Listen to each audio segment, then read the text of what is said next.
आम्हा गरीदन शब्दांची सरकणे शब्दांचीच शस्त्रे यत्न करू. शब्देचे आमच्या जीवाचे जीवन शब्दे वाटो धन जन लोका. तुका म्हणे पहा शब्देची हा देव, शब्देची गौरव पूजा करू. असा 21व्या शतकातील देव हा चर्च. ज्यांनी स्वराज्याचं स्वप्न बघितलं आणि आपल्या पुत्राच्या माध्यमातून ते साकार केलं, अशा राजमाता राष्ट्रमाता जिजाऊ माँसाहेब आणि शहाजी महाराज. ज्या महामानवाचा नुसता उल्लेख जरी केला तर तुमची आमची आपल्या काळजावर कोरून ठेवायला हवं, ते छत्रपती संभाजीराजे आपल्या बुधभूषणम ग्रंथामध्ये म्हणतात, जे दैववादी असतात, जे दैववादी असतात ते नामर्द असतात आणि जे प्रयत्नवादी असतात तेच खरे मर्द असतात, हे सांगणारे छत्रपती संभाजी महाराज. आणि ज्यावेळेस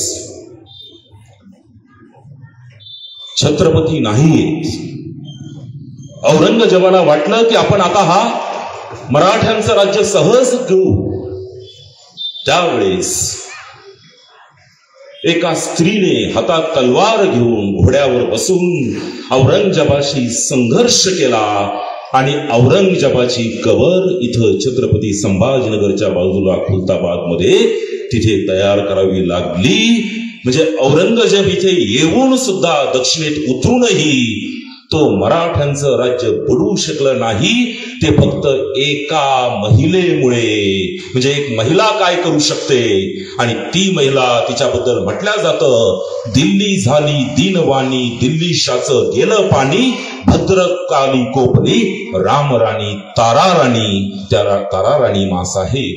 आणि ज्यावेळेस छत्रपतींच्या या घराण्याचा वारसाचा विसर तुम्हा आम्हाला पडला, त्यावेळी छत्रपतींच्या समाधीचा शोध घेणारे, तिचा जीर्णोद्धार करणारे, त्यावर फुले वाहणारे आणि या देशामधली पहिली शिवजयंती सुरू करणारे क्रांतिबा महात्मा ज्योतिबा फुले आणि त्यांच्या सुविद्य पत्नी, ज्यांच्यामुळे आज महिला शिकतायत, महिला अधिकारी बनतायत, महिला राष्ट्रपती बनली, त्या माता सावित्रीबाई फुले. आणि या तमाम महामानवांचे विचार ज्यांनी घडले प्रत्यक्ष साकार केले असे भारतरत्न डॉक्टर बाबासाहेब आंबेडकर आणि या परंपरेतील इतर सर्व महामानवांना मी सर्वप्रथम माझ्या वतीने, विचारपीठाच्या वतीने आणि आपण सर्व उपस्थित माता भगिनी आणि बांधवांच्या वतीने विनम्र विनम्र अभिवादन करतो.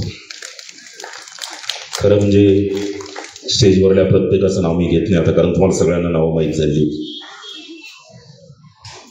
पण मला या कार्यक्रमासाठी बोलावलं.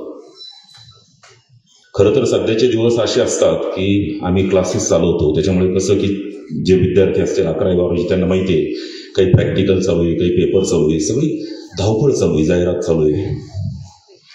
आणि त्यातून फेब्रुवारीची तारीख द्यायची, वेळ द्यायची, आणि ती पण भूमला द्यायची. इतक्या दूर यायचं. कारण व्याख्यान देणं हा माझा धंदा नाहीये, ती माझी आवड आहे. ते आतून येतं. आजपर्यंत मी हजारोने व्याख्यान दिले, कोणत्याही व्याख्यानाचा 1 रुपयाही मानधन मी घेतलेलं नाही. डिझेल पेट्रोलचे पैसे देखील मी कोणाकडून घेतलेले नाही. त्यामुळे म्हटलं इतक्या दूर जायचं, आपला एक दिवस घालवायचा, कसं शक्य होईल. पण 2 गोष्टींमुळे ते शक्य झालं. एक पहिली गोष्ट म्हणजे आमचे गुरुवर्य, ज्यांची जन्मभूमी जरी भूम असेल तरीही ज्यांची 35 वर्ष कर्मभूमी हे संभाजीनगर होती, त्यातला आमचा गंगापूर तालुका होता, असे आमचे गुंजाळ सरांचा आग्रह होता. आणि दुसरी सगळ्यात महत्त्वाची गोष्ट म्हणजे हा कार्यक्रम एका आईच्या स्मरणार्थ ठेवलेला होता. त्यामुळे या कार्यक्रमाला नाही म्हणण्याची हिंमत मज पामराची नाही. म्हणून मी निश्चितपणे अरुण गाडवे सरांना खरंच मी इतकं धन्यवाद देतो. आणि सगळ्यात महत्त्वाची गोष्ट की कार्यक्रम स्वतः आयोजित करून देखील ते स्टेजवर येत नाहीत. दुसरी गोष्ट, कार्यक्रमाची निमंत्रण पत्रिका देण्यासाठी संभाजीनगरपर्यंत ते आले आणि त्याच्यानंतर मी त्यांची तळमळ बघितली आणि ती तळमळ होती की चांगले विचार हे मल्टिप्लाय झाले पाहिजे, चांगले विचार हे जास्तीत जास्त लोकांपर्यंत पोहोचले पाहिजे.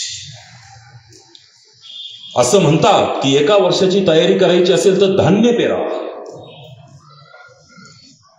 आणखी काही 100 वर्षाची तयारी करायची असेल तर माणसं पेरा, पण हजारो वर्षाची तयारी करायची असेल तर फक्त आणि फक्त विचार पेरा.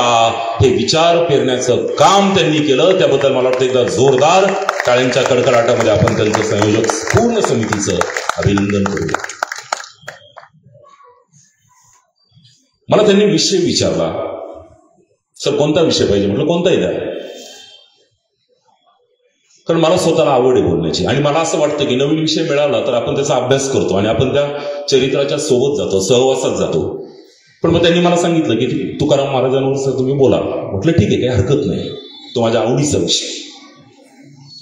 मग विषय काय द्यायचा? तर त्यांनी सांगितलं विषय असा देऊया की तुकाराम महाराजांबद्दल तुम्ही काहीतरी सांगितलं पाहिजे जे लोकांना सर्वसामान्याला समजेल. मग मी त्यांना सांगितलं, म्हटलं आपण नाव असं ठेवूया, अनु रेणू या थोकडा तुका आकाशा एवढा.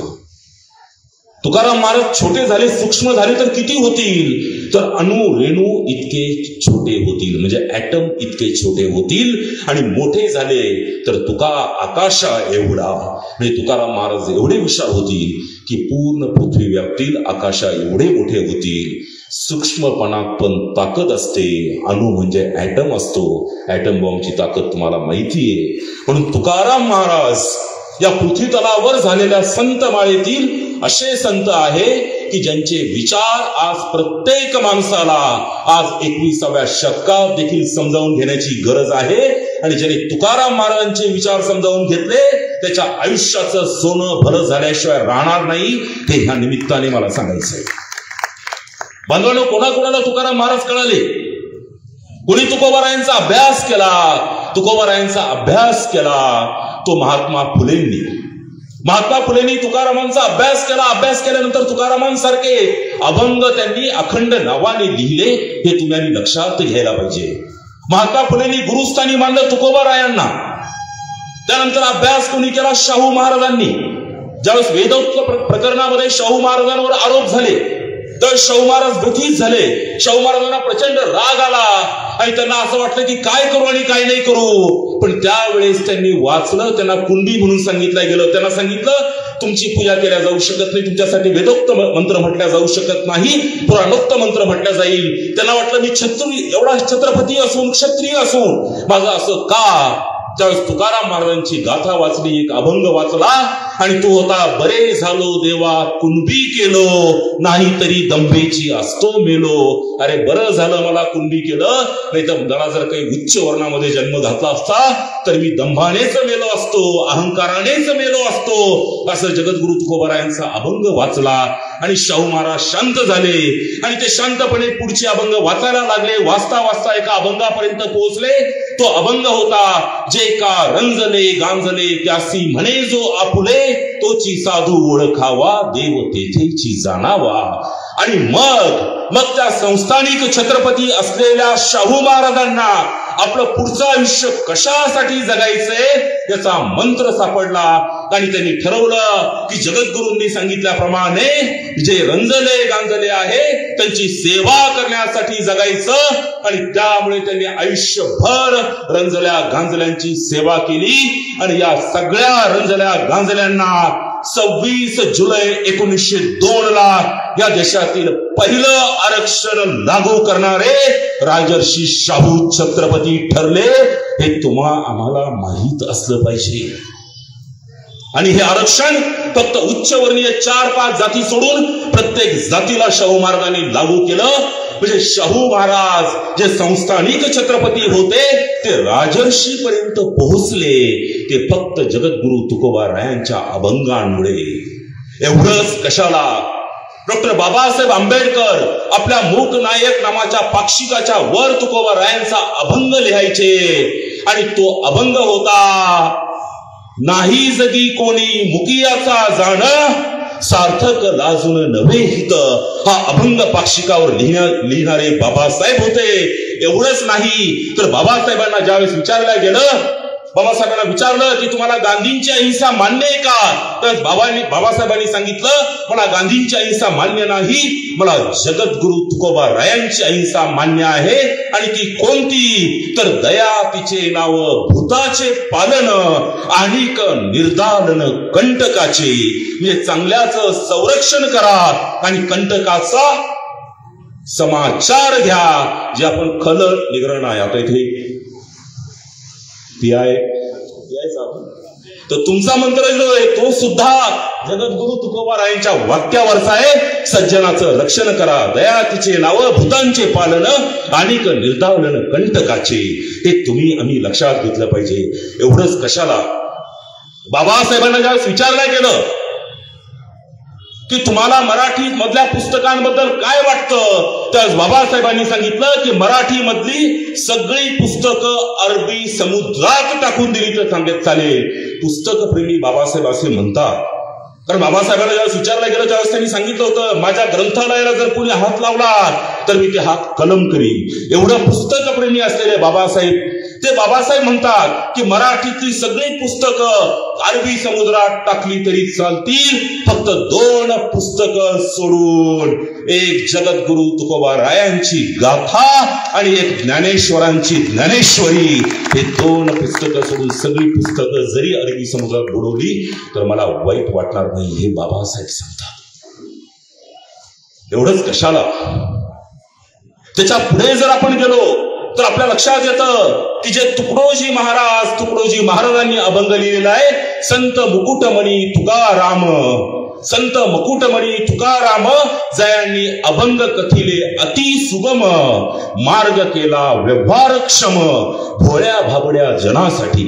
याचा अर्थ असा आहे की तुकाराम महाराजांनी काय केलं तर अध्यात्म जे असेल, जगण्याचा मंत्र जो असेल तो भोळ्या भाबड्या जनतेला समजेल अशा स्वरूपात तो आणण्याचं काम जगद्गुरु तुकोबारायांनी केलं, हे तुकडोजी महाराज म्हणतात. एवढंच कशाला की गाडगे बाबा जे निरक्षर होते, ते गाडगे बाबा सुद्धा कीर्तनामध्ये प्रत्येक वेळेस तुकाराम महाराजांचा अभंग घ्यायचे. आणि त्यामुळे गाडगे बाबा हे राष्ट्र संत ठरले. हे तुम्ही आम्ही लक्षात घेतलं पाहिजे. गाडगे बाबांना जे लक्षात आलं ते आजही आपल्याला लक्षात येत नाही. गाडगे बाबा आपल्या कीर्तनामध्ये लोकांना विचारायचे, अरे बाबा रे, तू कलेक्टर कामून नाही झाला. गाडगे बाबा लोकांना विचारायचे, तू कलेक्टर कामून नाही झाला. लोक उभे राहायचे आणि सांगायचे, बाबा माझ्या बापाने मला शिकवले नाही म्हणून मी कलेक्टर नाही झालो.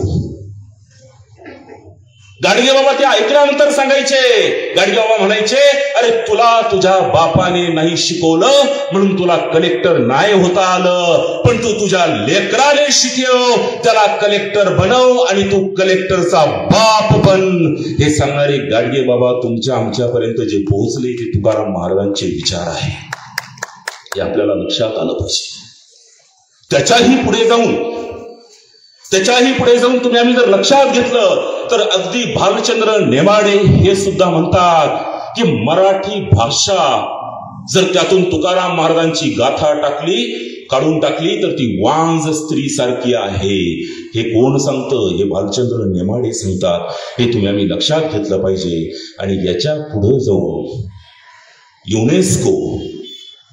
युनेस्को जी संस्था आहे, त्या युनेस्कोने जगभरामधलं जे चांगलं वाङ्मय असतं, जे चांगलं आहे जगातलं, याचा इंग्रजीत अनुवाद करण्यासाठी, फ्रेंच मध्ये अनुवाद करण्यासाठी आणि स्पॅनिश मध्ये अनुवाद करण्यासाठी, परत बघा, इंग्रजी, फ्रेंच आणि स्पॅनिश या तीन भाषेमध्ये जगातलं जे चांगलं असेल त्याचा अनुवाद करण्यासाठी त्यांनी एक मोहीम राबवली आणि त्यावेळेस ते भारतात आले. भारतातलं सगळं साहित्य वाचलं आणि भारतातलं सगळं साहित्य वाचल्यानंतर 14 भाषेतलं साहित्याचा अभ्यास केल्यानंतर युनेस्कोने 2 पुस्तकं निवडली की जी इंग्रजी, फ्रेंच आणि स्पॅनिश मध्ये ट्रान्सलेट करायची, भाषांतर करायची.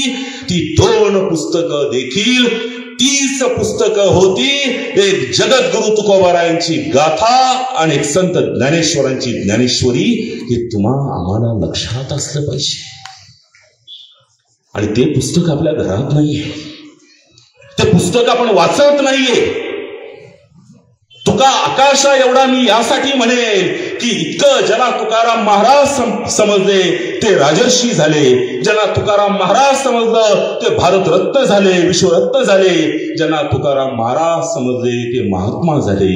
मग तुम्हाला आम्हाला तुकाराम महाराजांना समजून घ्यायचं की नाही? तुम्हाला आम्हाला तुकाराम महाराजांबद्दल काही माहिती असायला हवी की नाही? मी तर नेहमी म्हणतो की माणसाचे चरित्र वाचू नका. तो कधी जन्मला कधी मेला ह्याच्यावर तुम्ही लक्ष देऊ नका. तुम्ही फक्त त्याने काय विचार दिले ते विचार तुम्ही वाचले पाहिजे, ते विचार तुम्ही आत्मसात केले पाहिजे. बांधवांनो, जगद्गुरु तुकोबारायांबद्दल जर आपण बघितलं, 1608चा जन्म, 1650चा मृत्यू, म्हणजे शिवाजी महाराजांच्या समकालीन. 1608चा जन्म, 1650चा मृत्यू, शिवाजी महाराजांचा 1630 आणि पुढे 50 वर्ष 1680चा मृत्यू. म्हणजे शिवाजी महाराजांचे समकालीन तुकाराम महाराज. शिवाजी महाराजांचा जन्म 30, मृत्यू 80, वय अवघ 50 वर्ष. तुकाराम महाराजांचं वय अवघ 42 वर्ष. त्याच्या पुढे आपण गेलो, स्वामी विवेकानंद, वय 39 वर्ष. त्याच्या पुढे गेलो आपण, छत्रपती संभाजी महाराज, वय फक्त 32 वर्ष. त्याच्या पुढे आपण गेलो, भगतसिंह, वय फक्त 23 वर्ष. संत ज्ञानेश्वर, वय फक्त 21 वर्ष. म्हणजे 50 वर्षाच्या आत आयुष्य लाभलेल्या माणसांनी क्रांती केल्या. मग तुम्ही आम्ही कधी जागे होणार आहोत? कधी आपल्याला जाग येईल? फक्त जन्म आणि मृत्यू याच्यामधला प्रवास म्हणजे जगणं नसतं. बांधवांनो, आयुष्य किती लांब जगलो, काही काही 100 वर्ष जगतात. घरच्याला कंटाळा येतो, ते घरचे म्हणतात उचला रे बाबा याला, तो स्वतः पण म्हणतो उचल रे बाबा मला, तरीही ते जात नाही. 100 वर्ष जगतात, पण त्या जगण्याला काही अर्थ नसतो. आयुष्य जगताना लांबी महत्वाची नाहीये, त्याची खोली महत्वाची असते. किती जगलो याला महत्व नाही, कशासाठी जगलो आणि काय जगलो याला महत्व आहे. हे जगणं जगद्गुरु तुकोबारायांचं आहे. हे जगणं छत्रपती शिवरायांचं आहे, संभाजी महाराजांचं आहे, बाबासाहेबांचं आहे, अण्णाभाऊ साठेंचं आहे. असंख्य उदाहरणं आपण याची घेऊ शकतो. म्हणून माझं तुम्हाला आव्हान आहे की आपल्या आयुष्यामध्ये काहीतरी ध्येय असू द्या. तुकाराम महाराज म्हणतात की तुम्हाला जर काही ताळ नसेल, तुका म्हणे नाही ताळा अवघी अवकळा. ज्याला ताळा नाही त्याची पूर्ण अवकळा आहे, त्याचे पूर्ण हाल आहे, हे जगद्गुरु तुकोबाराय सांगतात. आणि जीवन जगताना आपल्याला आपल्या मनावर ताबा ठेवावा लागेल, तरच आपण आयुष्यात पुढे काहीतरी करू शकतो. जगद्गुरु तुकोबाराय सांगतात, तुका म्हणे मना पाहिजे अंकुश. अंकुश म्हणजे काय? कंट्रोल, जो हत्तीला कंट्रोल करतो. तुका म्हणे मना पाहिजे अंकुश, नित्य नवा दिस जागृतीचा. तुमच्या मनावर जर ताबा असेल ना, तुमचा प्रत्येक दिवस तुम्ही जागृतीने एका वेगळ्या पद्धतीने जगू शकता. हे सांगणारे जगद्गुरु तुकोबाराय आम्हाला माहित पाहिजे. बांधवांनो, त्याच्या पुढे जाऊन मी असं म्हणेल, एवढं तर जाऊच द्या, त्याच्या पुढे जाऊन मी सांगतो की जगद्गुरु तुकोबारायांना वारकरी बांधव सुद्धा पंचम वेद म्हणतात. म्हणजे 4 वेद नंतर जर 5वा वेद कोणता असेल तर ती जगद्गुरु तुकोबारायांची गाथा आहे, असं वारकरी समाज सुद्धा मानतो. हे तुम्ही आम्ही लक्षात घेतलं पाहिजे. आणि याला कारण काय आहे? तुकाराम महाराजांच्या काळात त्यांना अक्षर घोकण्याचा सुद्धा अधिकार नव्हता, हे तुकाराम महाराजांनी सांगितलेलं आहे. मग एवढा अभ्यास केला कुठून की तुकाराम महाराज म्हणतात वेदांचा तो अर्थ आमासाची ठावा, इतरांनी वहावा भार माथा. अरे वेदाचा अर्थ कोणाला माहितीये? तर मला माहितीये. तुकाराम महाराज म्हणतात बाकी डोक्यावर ते कागद घेऊन नाचा, तुम्हाला त्याचा अर्थ समजला नाही. तुकाराम महाराज म्हणतात तुका सहज बोले वाणी, त्याचे घरी वेदांत वाहे पाणी. अरे मी सहज जरी बोललो ना, मी त्यांच्या गाथेमध्ये ते काही इतके बोलले, तिथे वेदांत पाणी वाहतं, हे तुकाराम महाराज सांगतात. त्याच्या पुढे जाऊन तुकाराम महाराज म्हणतात तुका म्हणे आम्ही विधीचे जनिते, स्वयंभू आई ते केलं न हो. म्हणजे आम्ही ब्रह्मदेवाचे बाप हे, ही सांगण्याची धमक, ही सांगण्याची ताकद जगद्गुरु तुकोबारायांमध्ये, हे तुम्ही आम्ही लक्षात घेतलं पाहिजे. तुकाराम महाराज सांगतात वेद अनंत बोलला, अर्थ इतुकाची साधला, निज निष्ठा नाम गावे, निज निष्ठा नाम गावे, विठोबाशी शरण जावे. सकळ शास्त्रांचा विचार, अंती इतकाची निर्धार, 18 पुराणी सिद्धांत, तुका म्हणे हाची होत. म्हणजे थोडक्यात काय आहे की तुकाराम महाराजांनी जे 33 कोटी देवांमध्ये हिंदू समाज वाटल्या गेलेला होता, त्याला फक्त विठोबा या एका देवाकडे आणण्याचं काम जगद्गुरूंनी केलं. इतर आपल्याकडे देवच देव होतो, याचा हा देव, त्याचा तो देव, त्याचा तो देव. तुकाराम महाराजांनी सांगितलं अरे असं करू नका, एका देवाचं फक्त भक्ती करा, आणि ती भक्ती कोणाची करा तर ती पांडुरंगाची करा, हे जगद्गुरु तुकोबारायांनी सांगितलं. आणि सांगताना तुकाराम महाराज म्हणतात पतिव्रते जैसा भ्रतार प्रमाण, आभा नारायण तैशा पायी. म्हणजे जसा एखाद्या पतिव्रता स्त्रीला तिचा नवरा फक्त प्रमाण असतो, महत्वाचा असतो, तसा आम्हाला फक्त नारायण म्हणजे विठ्ठल महत्वाचा आहे. 33 कोटी देवांचं एका विठ्ठलामध्ये आणून तुकाराम महाराजांनी साध्य काय केलं, हे तुम्ही आम्ही तपासलं पाहिजे. कारण 33 कोटी देवांचं ज्यावेळेस आपण नाव घेतो, त्यावेळेस आपण कर्मकांडामध्ये अडकतो. वारकरी संप्रदायाचे सगळ्यात महत्वाचं काम जर कोणतं असेल, तरी तुम्हाला आम्हाला कर्मकांडातून बाहेर काढणं हे वारकरी संप्रदायाचं सगळ्यात महत्वाचं यश बांधवांनो. तरी तुम्हाला आम्हाला त्यातून मुक्त केलं. काय म्हणतात ते तुकाराम महाराज सांगतात गुंतता साधनी देव नाही त्रिभुवनी. गुंतता साधनी देव नाही त्रिभुवनी. म्हणजे तुम्ही जर एखाद्या साधनात गुंतला, एखाद्या पूजेत गुंतला आणि त्यामुळे देव मिळेल असं तुम्हाला वाटत असेल, तर जगद्गुरु म्हणतात तुम्हाला त्रिभुवनामध्ये कुठेही साधनाने देव मिळणार नाही. गुंतता साधनी देव नाही त्रिभुवनी. मग तुकाराम महाराज म्हणतात देव मिळेल कसा, तर तुकाराम महाराज म्हणतात बाकी काहीच करू नका, फक्त तुमचा भाव ठेवा, तुमची श्रद्धा ठेवा. भावाची कारण मोक्षाचे साधन बोलिले. मोक्षाचं साधन जर कोणतं असेल तर फक्त तुमचा भाव असणं गरजेचं आहे.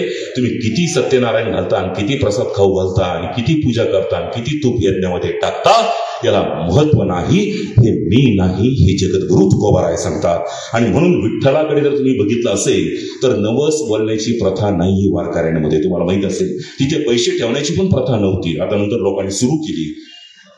आणि पैसे ठेवून आपण काय करतो, 100 रुपयाची नोट टाकतो आणि देवाला म्हणतो आपण काय, माझं 1 करोडचं काम होऊ दे. अरे तो 1 करोड तुम्हाला देणार आहे, त्याला तुम्ही 100 रुपये देत असेल तर त्याची किती इन्सल्ट होईल, किती मोठा अपमान आहे. तो तुम्हाला शाप देईल. हा नालायक माझ्याकडे 1 करोडचं काम घेऊन आला, मला 100 रुपये लाच देतोय, तो तुम्हाला शाप देईल, आशीर्वाद देणार नाही. म्हणून वारकऱ्यांमध्ये जुन्या काळामध्ये नवसाची प्रथा नव्हती बांधवांनो, हे लक्षात घ्या. जगद्गुरु तुकोबाराय आकाशा एवढे मी म्हणतोच यासाठी की जगद्गुरु तुकोबारायने त्या काळामध्ये विज्ञानवाद तुम्हाला आम्हाला शिकवलेला आहे, सांगितलेला आहे. जगद्गुरु तुकोबाराय सांगतात नवसे कन्या पुत्र होती. नवसाने जर मुलगी किंवा मुलगा होत असेल, कधी 17व्या शतकात. आज मुलगा मुलगी होण्यासाठी 21व्या शतकात नवस करणारे आपण, आणि 17व्या शतकात जगद्गुरु तुकोबाराय सांगतात नवसे कन्या पुत्र होती, तर का करणे लागे पती.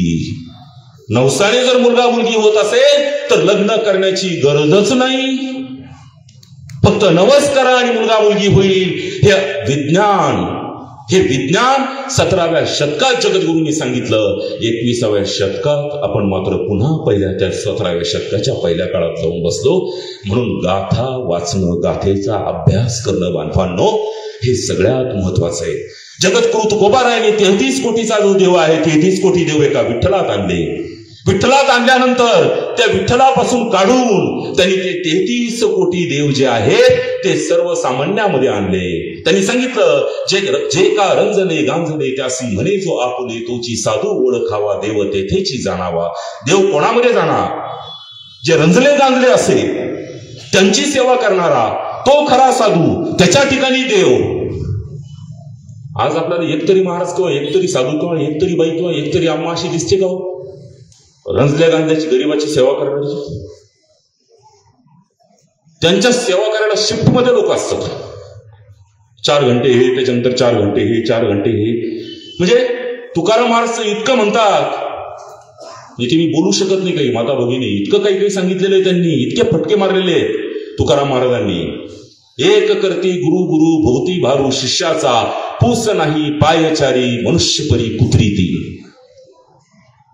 ते म्हणतात गुरु शिष्यपण हे तो अधमची लक्षणं. म्हणजे एखादा शिष्य बनवणे, त्याच्याकडून सेवा करून घेणे हे अधमपणाचं लक्षण आहे, वाईट लक्षण आहे, हे जगद्गुरु तुकोबाराय सांगतात. आणि त्याच गाथेचा अभ्यास करून, त्यावरच कीर्तन करून, त्यावरच प्रवचन करून जर कोणी त्यावरच दुकानदारी करत असेल तर बांधवांनो तुम्ही लक्षात घेतलं पाहिजे. कारण याला खतपाणी आपण घालतो, ते नाही घालतो, आपण ही खतपाणी घालतो. म्हणून जगद्गुरु तुकोबारायांनी 33 कोटीचा एका विठ्ठलात आणला, विठ्ठलाचा रंजल्या गांजल्यामध्ये लोकांमध्ये आणला. आणि त्याच्यानंतर त्यांनी पुढे जाऊन म्हटलं, आता पंढरपूरला आपण जायची गरज नाही. कास या येऊ जाऊ, काय जाऊनी तेथे पाहू, मुले लेकरे घरदार माझे हेची पंढरपूर. मी का तिकडे जाऊ, का येऊ, कशाला वाऱ्या करत बसू? मी माझ्या कुटुंबाची काळजी घेतली, माझ्या मुलाची लेकराची काळजी घेतली, तरीही त्यांच्या देव आहे हे सांगणारे तुकोबाराय तुम्ही आम्ही लक्षात घेतले पाहिजे. आपण कमीत कमी आपल्या कुटुंबाचं तरी भलं करू शिकलो पाहिजे. एक वडील म्हणून, एक आई म्हणून, एक भाऊ म्हणून, एक बहीण म्हणून हे कुठेतरी तुम्ही आम्ही लक्षात घेतलं पाहिजे बांधवांनो. आणि त्याच्या पुढे जाऊन जगद्गुरु तुकोबाराय म्हणतात, कुटुंबानंतर जगद्गुरु तुकोबाराय म्हणतात देव कुठे आहे? तर तुकोबाराय म्हणतात देव आहे अंतर्यामी. आतमध्ये देव आहे अंतर्यामी, व्यर्थ हिंडे तीर्थग्रामी, तुका सांगे मूढ जना, देही देव का पाहना. अरे तू तीर्थाला जातो देव बघायला, देव तुझ्यात आहे. तुझं शरीर त्या देवाचं मंदिर आहे. त्याला जर तू स्वच्छ ठेवत असेल, त्याला जर चांगलं ठेवत असेल तर खऱ्या अर्थाने तू देवाची पूजा करतो. तू जर मनाने चांगला असेल तर तू खऱ्या अर्थाने देवाची पूजा करतो, खऱ्या अर्थाने देव तुझ्यामध्ये आहे. हे जगद्गुरु तुकोबाराय तुम्हाला आम्हाला सांगतात बांधवांनो. देव आहे अंतर्यामी, व्यर्थ हिंडे तीर्थग्रामी, तुका सांगे मूढ जना, देही देव का पाहना. आपल्या देहामध्ये आपण आपला देव पाहिला पाहिजे, हे कुठेतरी तुम्ही आम्ही लक्षात घ्या बांधवांनो. आणि तुकाराम महाराजांनी त्याच्या पुढे जाऊन तुकाराम महाराजांनी सांगितलं की अरे देहामध्ये आहे, पण देहामध्ये कधी राहील? तर जर ह्या मेंदूमध्ये आपली अक्कल असेल तर राहील. म्हणून जगद्गुरु तुकोबारायांनी त्याच्या पुढे नेऊन ठेवला देव. आणि जगद्गुरु तुकोबारायांनी सांगितलं, आम्हा घरी धन शब्दांचीच रत्ने, शब्दांचीच शस्त्रे यत्न करू, शब्देची आमच्या जीवाची जीवन, शब्दे वाटू धन जनलोका. तुका म्हणे पहा शब्देची हा देव, शब्देची गौरव पूजा करू. देव कोण असेल तर शब्द म्हणजे नॉलेज, ज्ञान हा देव असणार आहे. आणि त्याची पूजा कशाने करायची आहे तर स्वतः ज्ञानी बनून त्याची पूजा करायची आहे. जगद्गुरु तुकोबाराय म्हणतात, सजीव तुळस तोडावी, निर्जीव पाषाणासी वाहावी. एवढं अध्यात्म. वृक्ष वल्ली आम्हा सोयरी वनचरी, पक्षी ही सुस्वर आळविती. आमचे सोयरे कोण? आता मराठा समाजामध्ये सध्या सगळ्याच माहिती, सगळे सोयरेचे जी आर चालू. सगळे कोण सोयरे कोण? काय म्हणतात संत जगद्गुरु तुकोबाराय? काय सांगतात जगद्गुरु तुकोबाराय? म्हणतात वृक्ष वल्ली आम्हा सोयरी वनचरे. म्हणजे झाड सुद्धा आमचे सोयरे आहेत, पक्षी सुद्धा आमचे सोयरे आहेत. पक्षी ही सुस्वर आळविती. ज्ञानेश्वर माऊली काही वेगळं सांगत नाही. ज्ञानेश्वर माऊली सुद्धा आपल्याला काय सांगतात? ज्ञानेश्वर माऊली सुद्धा आपल्याला सांगतात, चंद्र मेजे अलांछन मार्तंड जे तापहीन ते सदा ही सज्जन सर्वा सोयरे होती. म्हणजे सगळे प्राणी मात्र आपले सोयरे आहेत, सगळे प्राणी मात्र आपले नातेवाईक आहेत, हे जगद्गुरु सांगतात, हे ते सांगतात. म्हणजे आपण कुठून कुठपर्यंत येऊन पोहोचलो याचा विचार करण्याची आपल्याला खरंच मनापासून गरज आहे, आवश्यकता आहे. बांधवांनो, हे तुम्ही आम्ही लक्षात घेतलं पाहिजे. म्हणून मी म्हणतो की खरंच तुका आकाश एवढा. तुकाराम महाराज काय तर एक आकाश आहे. पुण्य पाप कशाला म्हणायचं प्रश्न आहे. आजही म्हातारं होऊन माणूस मरून जातं तरी सुद्धा त्याला पाप आणि पुण्यामध्ये फरक करता येत नाही. पाप कशाला पुण्य कशाला. दररोज दर्शन घेतलं तर पुण्य किंवा दर्शन नाही घेतलं तर पाप. जगद्गुरु तुकोबारायांनी व्याख्या सांगितलेली आणि असं नाही, काय अभ्यास आहे त्यांचा. ती व्याख्या 18 पुराण ज्यांनी लिहिले त्या व्यासांनी ती व्याख्या दिलेली आहे एका पुराणात, पण ती तुम्हाला समजणार नाही. व्यास म्हणतात 18 पुराणेषु व्यासस्य वचनद्वयम्. 18 पुराणेषु व्यासस्य वचनद्वयम् परोपकारः पुण्याय पापाय परपीडनम्. म्हणजे 18 पुराण लिहिल्यानंतर त्यांचं वचन आहे व्यासांचं की पुण्य कोणाला म्हणायचं तर परोपकाराला पुण्य म्हणायचं, आणि पाप कोणाला म्हणायचं तर परपिढेला दुसऱ्याला त्रास दिला तर त्याला पाप म्हणायचं. अरे जगद्गुरूंनी जो सोपा मार्ग केला, जो तुकडोजी महाराजांनी सांगितला, तो जगद्गुरूंनी याला सोप्या भाषेत सांगितलं. पुण्य पुण्य परोपकार पापते परपिडा आणि नाही तुझा जोडायचे. पुण्य कोणाला म्हणायचं तर आपण परोपकार केला, एखाद्यासाठी चांगलं काम केलं तर पुण्य, आणि आपण एखाद्याला त्रास दिला तर ते पाप. माझं तुम्हाला ठाम मत आहे, उद्यापासून एक डायरी करा, घरी रात्री झोपताना लिहा, 2 कॉलम त्याच्यामध्ये करा. आपण त्रास दिलेला तिथे एक टिक मारायची, आणि आपण एखाद्याचं चांगलं काम केलं तिथे टिक मारायची. आणि त्याच्यानंतर आयुष्यात ज्यावेळेस आपला अंतकाळ येईल त्यावेळेस आपल्या नातवाकडून टोटल मारून घ्यायची. पुण्याच्या लिस्टमध्ये 1 मार्क जास्त असेल तर वर समजायचं, आणि पापाच्या लिस्टमध्ये 1 मार्क जास्त असेल तर खाली समजायचं. याच्या पलीकडं काही नाहीये. पुण्य परोपकार पाप ते परपिडा. अहो कसं जगावं, काय सुंदर पद्धतीने जगद्गुरु तुकोबाराय सांगतात. जोडून या धन उत्तम व्यवहारे उदास विचारे वेच करी. उत्तमची गती तो एक पावेन उत्तम भोगेल जीवखानी. परोपकारी नेने परनिंदा परस्त्रिया सदा बहिणी माया भूतदया गाई पशूंचे पालन तानेला जीवन वनामासी. शांती रूपे नव्हे कोणाचा वाईट वाढवी महत्व वडिलांचे. तुका म्हणे हेची आश्रमाचे बळ परमपद बळ वैराग्याचे. म्हणजे गृहस्थाश्रमामध्ये जगायचं कसं आहे तर तुकाराम महाराज सांगत नाही की पैसे कमवू नका, कमवा. जोडून या धन जमवा, धन कमवा, पण कसं कमवा. जोडून या धन उत्तम व्यवहार, चांगल्या मार्गाने कमवा. चांगल्या मार्गाच्या धनाचा सुगंध पैसा आपल्या घरामध्ये येऊ द्या.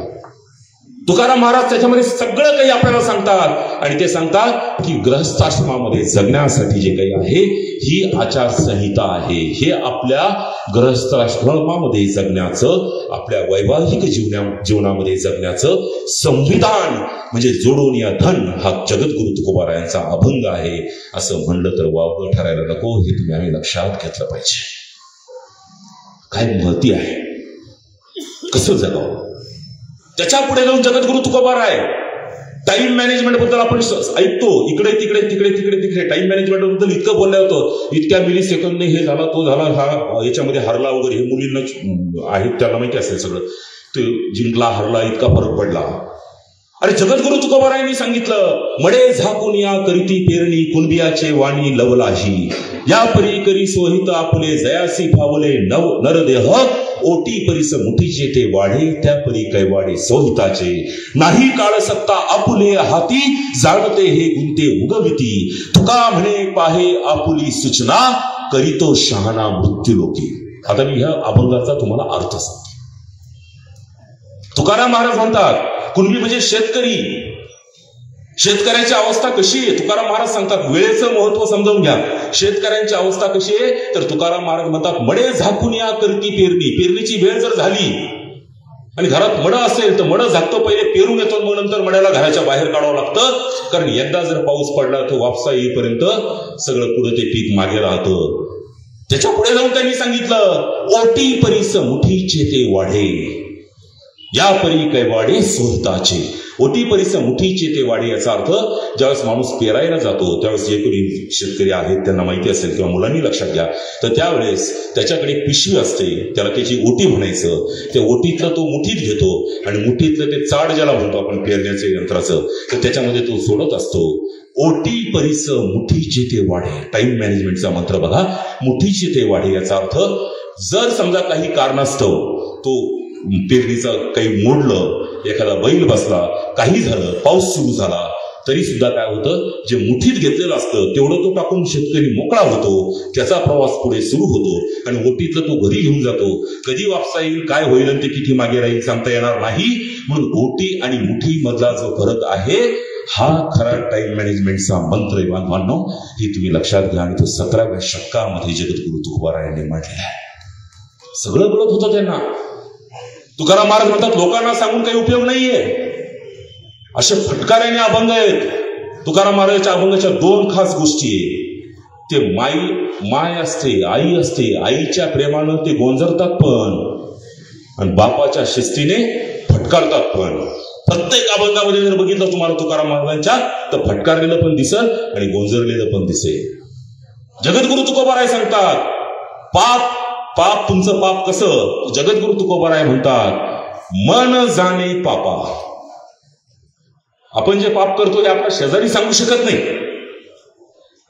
आपली बायको किंवा आपला नवराही सांगू शकत नाही, आपल्या मनाला माहित असतं. जगद्गुरु तुकोबाराय म्हणतात, मन जाणे पापा, माय जाणे लेकराच्या बापा. किती डेंजर आहे. त्याच्यामुळे जगद्गुरु परवडणारे नाहीये. जगद्गुरु म्हणतात, सासू साठी रडे सुन. सासू गेलं की सगळ्यात जास्त कोण रडतं? सून रडते. सासू साठी रडे सुन, परी भाव अंतरीचा भिन्न. पण आतमध्ये मात्र उकळ्या फुटत असतात, अब मैं मालकी. म्हणजे एवढं निरीक्षण, एवढं सगळं काही बघणे, एवढा अभ्यास करणे, हे फक्त जगद्गुरूंना शक्य होतं. म्हणून त्यांना जगद्गुरू म्हणतात.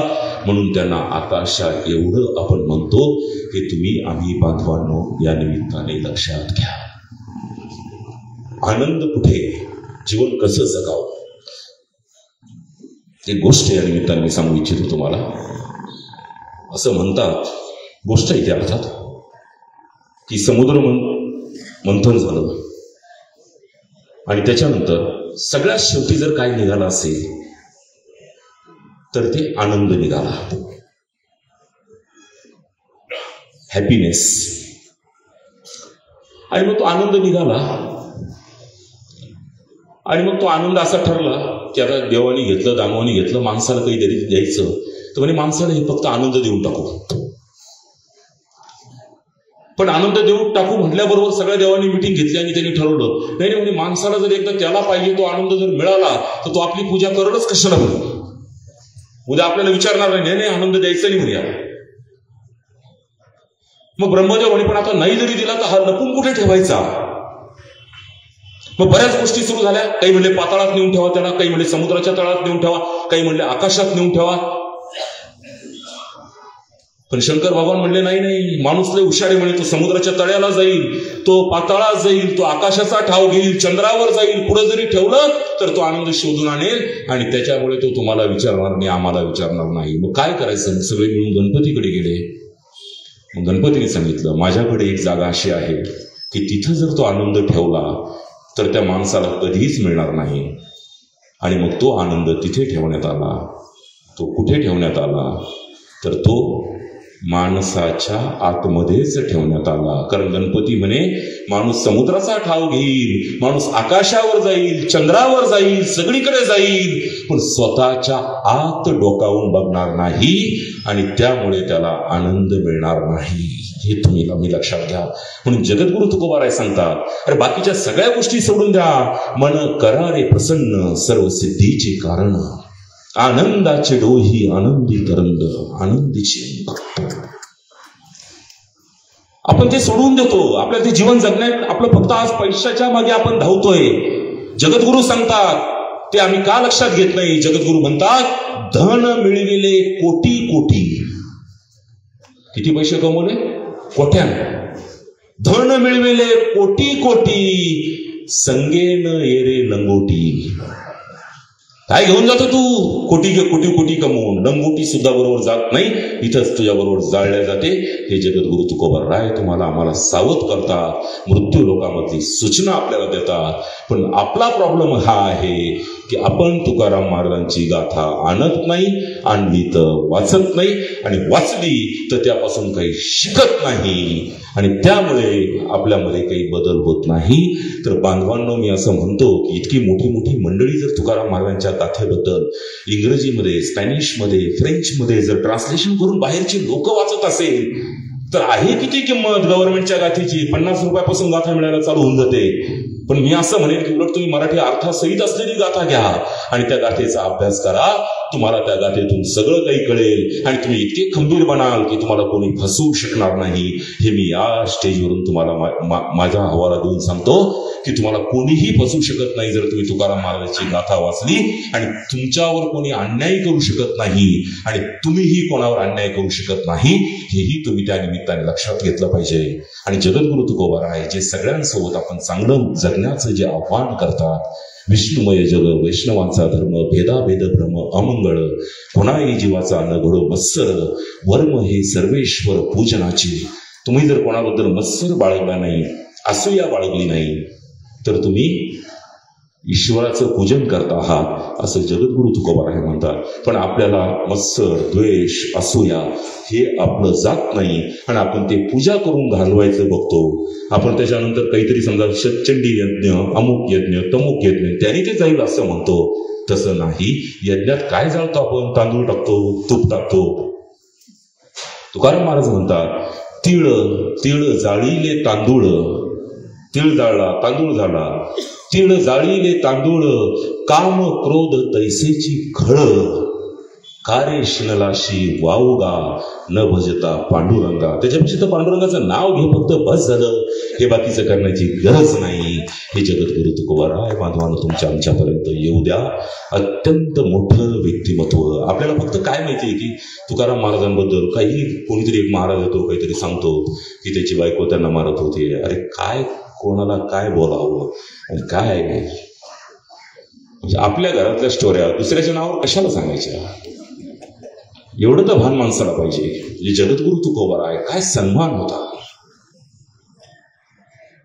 अरे त्यांचे अभंग बुडवणारे बुडले, पण तुकोबारायांचे अभंग तरंगले. हे तुम्ही लक्षात घेतलं पाहिजे. हा विचार आहे. आणि नुसतं बोलले नाही.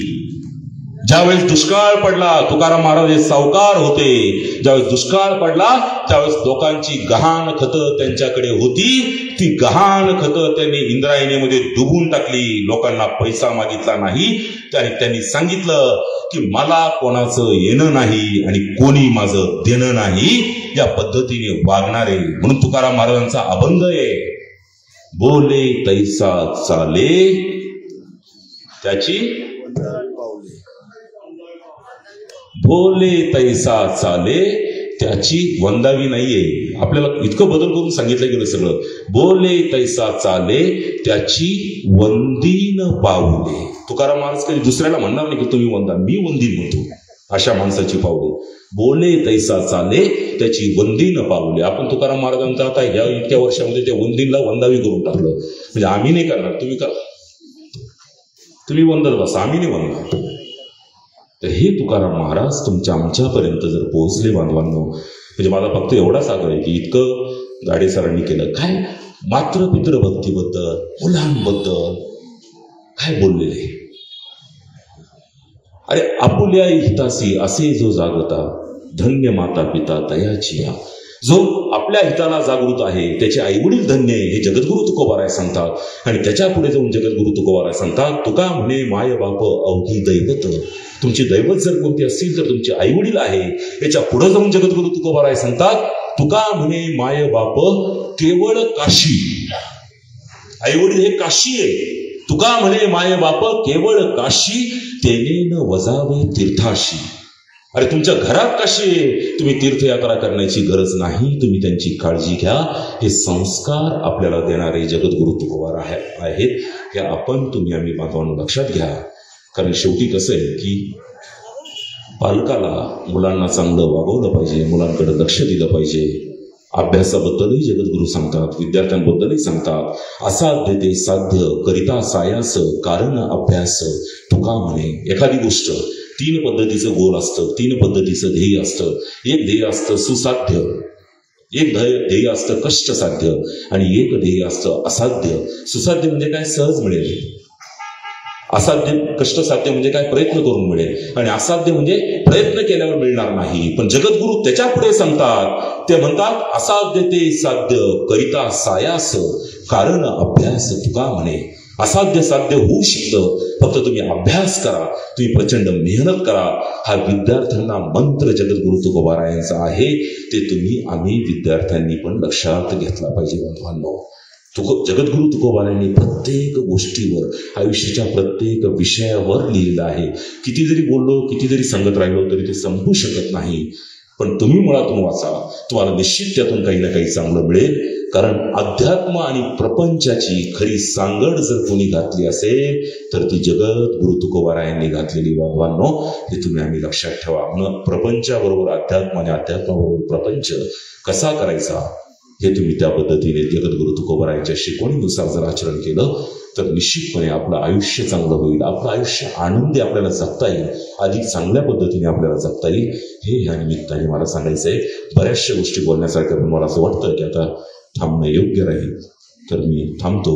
आपण सगळ्यांनी मला ऐकून घेतलं त्याबद्दल मी आपले आभार व्यक्त करतो. आणि असे कार्यक्रम आपण आयोजित केलात आणि लोक येत आहेत. आजच्या काळामध्ये, मोबाईलच्या काळामध्ये लोक येत आहेत, ऐकतायत. ही फार मोठी अभिमानाची गोष्ट आहे. त्याबद्दल सगळ्या भूमकारांचे मनापासून आभार व्यक्त करतो आणि थांबतो. धन्यवाद. जय शिवराय.